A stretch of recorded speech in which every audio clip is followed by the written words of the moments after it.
Hello दोस्तों, आज के इस वीडियो में आपको बताने वाले हैं ओम का नियम कैसे सत्यापित और ओम का नियम है क्या। तो चलिए जानते हैं ओम का नियम क्या है। तो ओम का नियम बतलाता है कि अचर ताप चालक से प्रवाहित होने वाली विद्युत धारा चालक के सिरों के बीच के विभवांतर का सीधा समानुपाती होता है। उसे ओम का नियम कहते हैं। तो उसे ओम का नियम कहते हैं। तो ओम का नियम जो है ना, वो काला पेन से आप लोग लिखेगा तो मतलब अच्छा लगेगा देखने में, और एग्जामिनर इतना पढ़ेंगे नहीं, और जो काला पेन से हाईलाइट किया होगा ना तो वो वहीं पे देखेगा। इससे आपको फुल मार्क्स मिलेगा और एग्जामिनर पे इतना पढ़ेगा नहीं। इसके बाद लिखना पैराग्राफ बना के ऐसे करके, यदि चालक से प्रवाहित होने वाली विद्युत धारा आए, तो विद्युत धारा मतलब मेन है जो उसका, तो विद्युत धारा को हाईलाइट कर दीजिएगा, मतलब काला पेन से लिखिएगा। और यदि आप ब्लू पेन से आंसर लिख रहे हैं तो काला पेन से लिखिएगा, यदि काला पेन से लिख रहे हैं तो ब्लू पेन से लिखिएगा। चालक के सिरों के बीच के विभवांतर किससे सूचित किया जाता है? भी से हो तो इतना लिख दीजिएगा। इसके बाद लिखना है ओम के नियमानुसार, तो भी और इसके भी ओम का नियम फार्मूला लिख दीजिएगा, भी बराबर आई आर, इतना लिख दीजिएगा। इसके बाद लिखना है जहाँ आर एक नियतांक है। आर क्या है? नियतांक है, जिससे प्रतिरोध कहते हैं। इसके बाद ऐसा फिगर बना दीजिएगा। इसके बाद इस फिगर में जो चित्र जो दिया है उसका नाम भी लिखना है। तो परिवर्तनशील प्रतिरोध इसका लिखना है। इसके बाद जो है ना, इसको क्या बोलते हैं, इसको क्या बोलते हैं, इसका नाम क्या है, ये सब भी लिखना है। लिखना जरूरी होता है, नहीं तभी तो एग्जाम समझेगा, नहीं तो समझेगा कि ये क्या है ये क्या है। तो एग्जामिनर को समझाना पड़ता है, इस तरीके से लिखना है आपको।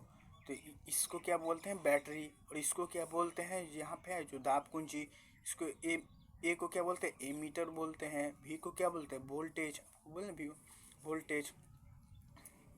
और इसके बाद भी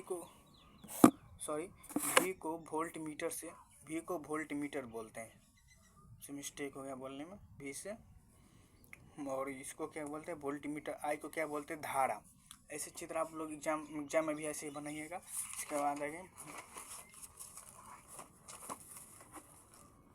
इसके बाद क्या कह रहे? सत्यापन।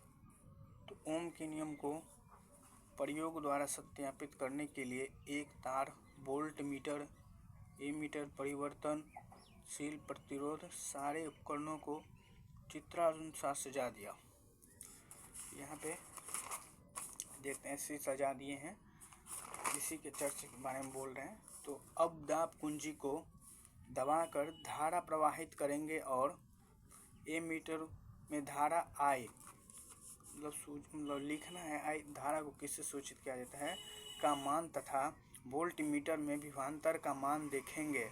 परिवर्तनशील प्रतिरोध को स्लाइड पर आगे पीछे खिसकाकर प्रयोग को बार बार दोहराएंगे और एमीटर में धारा मान तथा वोल्ट मीटर में विभवांतर का मान ज्ञात कर लेंगे और एक सारणी बना लेंगे। अब देखेंगे कि विभवांतर का मान दुगुना करने पर धारा का मान भी दुगुना हो जाता है और विभवांतर का मान आधा करने पर धारा का मान भी आधा हो जाता है। इतना लिखना है। इसके बाद पैराग्राफ चेंज करके लिखना है। इससे यह निष्कर्ष निकलता है कि चालक से प्रवाहित होने वाली धारा आई, धारा को किससे सूचित किया जाता था? आई से।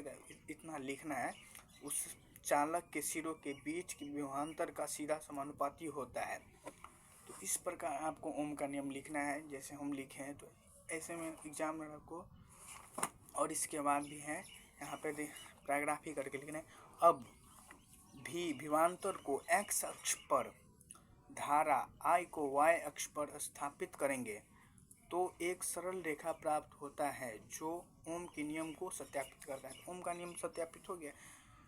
तो ओम के नियम तो ब्लैक पेन से लिखना है। इसके बाद सत्यापित करते हैं तो ब्लू पेन से लिखना है। इसके बाद ये फिगर पारिएगा, जैसे मैं बोल रहा था ना, एक्स अक्ष पर रखेंगे विभवांतर को, तो यहाँ पे रख दिया है। इसके बाद वाई अक्ष पर स्थापित करेंगे तो वाई अक्ष पर धारा को स्थापित कर दिया। ऐसे ऐसे करके आप चित्र बना लीजिएगा। तो आपका ये ओम का नियम सत्यापित और फार्मूला भी हम बता दी, परिभाषा भी बता दिया है। तो आप लोग ऐसे ही लिखे एग्जाम में, तो आपको एग्जाम में फुल मार्क मिलेगा। ऐसे करके लिखेगा तो एग्जाम में मार्क काटेगा नहीं। जैसे आप एक कहानी की तरह लिख देंगे तो मार्क स्वाभाविक है काटवे करेगा। तो वीडियो अच्छा लगेगा तो लाइक सब्सक्राइब जरूर कर लीजिएगा।